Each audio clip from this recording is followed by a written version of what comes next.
كاتبه اقليميه امراه لمقاربه النوع، ولكن انا بحكم انني كنحضر مع الاستاذ العربي كنحضر معاه في التنسيق مع النقابات الاخرى وكنلاحظ الاحترافيه اللي كيخدم بها، ما يقدرش كون كان عندنا البديل. واش عندنا البديل؟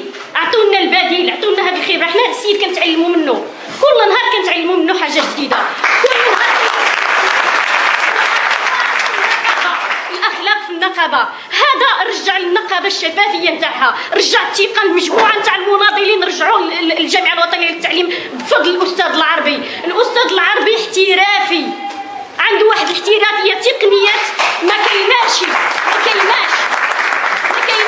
بالنسبه للقاءات في النيابه، حضرت معاه اللقاءات في النيابه مع مجموعه من النقابات، دائما الاستاذ العربي الكلمه المسموعه داخل النيابه ومن داخل حتى مدير الاكاديميه، عنده صيت، كاريزما، ماشي لانه شخص الاستاذ العربي.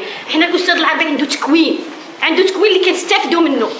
ما يمكنش اننا نديروا كاتبه اقليميه وهي ماشي مقده، ما يمكنش اننا نديروا كاتب اقليمي وهو ماشي قد الاحترافيه نتاع العربي. غادي يضحكوا علينا اخرين، غادي نعطيو لهم واحد الحاجه اللي هما باغيينها، حنا ما خاصناش.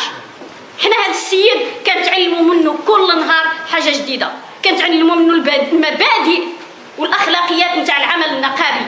غرس فينا النقابه، حنا كنساء غرس فينا النقابه، غرس فينا روح الجامعه الوطنيه للتعليم. حنا ما كنا كنعرفوا والو، حنا ما كنعرفوكمش نتوما، حنا كنعرفوا هذا اللي ربانا، هذا الاستاذ، هذا هو اللي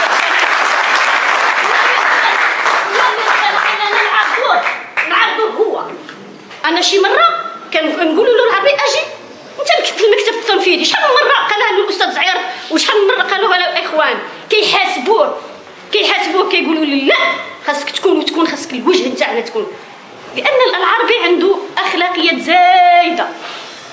الاخ العربي غير الامين السابق